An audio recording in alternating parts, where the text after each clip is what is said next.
guys, I'm Nate. Welcome back to the channel. So given that you can't get a Hellcat Challenger with a manual anymore, at least you can't build it till they figure out this emission stuff, what else is really out there? So I did some digging, and for 2022, so this is assuming that you want to buy a brand new car, right? Obviously if you go used, there's many more options available. But say you want to buy a new car, there's really not that much in even close to that same power range that a Hellcat gets you. You have cars like, 400 horsepower and above.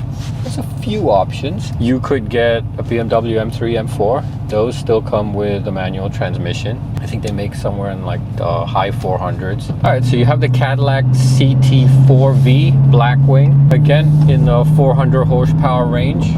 Still comes in a manual. A nice option. Should be pretty luxurious inside given it's a Cadillac. So you have the new Nissan Z that just came out, that you can still get in a manual, 400 horsepower. You have the Mustangs. So pretty much every Mustang except the Shelby, the GT500, you can get in a manual. So you could get from all the way from the base EcoBoost trim all the way through the Mach 1. Get those in a manual.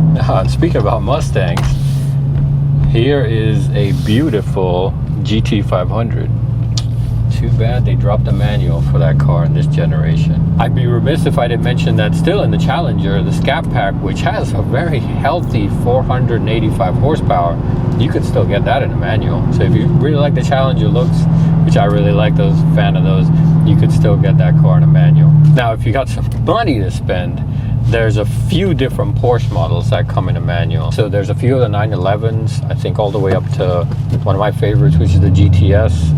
That comes in a manual. You can get the 718 Boxster, the Cayman, those in a manual. So there's a nice healthy mix of Porsche models that you can get in a manual, but obviously those are not cheap cars. You can get the Camaro, all the trims of those in a manual transmission. So that brings us to really the only, say, above 600 horsepower cars that are in that, almost in that same power territory as a Hellcat. They're available with a manual. So you have the Camaro ZL1, 650 horsepower, still available with a manual transmission. And you have the Cadillac CT5V Blackwing. I thought that was interesting that they would offer that car in a manual, since it's a very large sedan. You can get that 668 horsepower manual.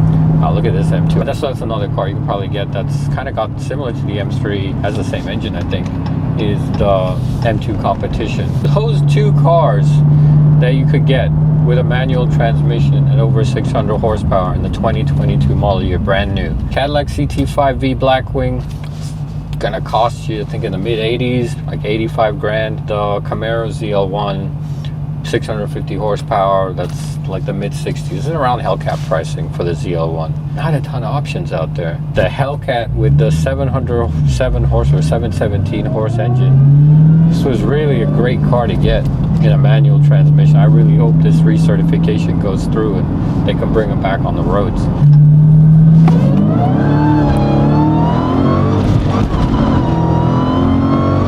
Doing a pull like that brings a smile to my face in this car every single day. I don't know, maybe some of you all are just thinking, forget it, just gonna get an automatic transmission, easier, who cares, why even bother to learn how to drive a manual? Well, I'll get into that in the next video. Alright guys, hope you enjoyed this one.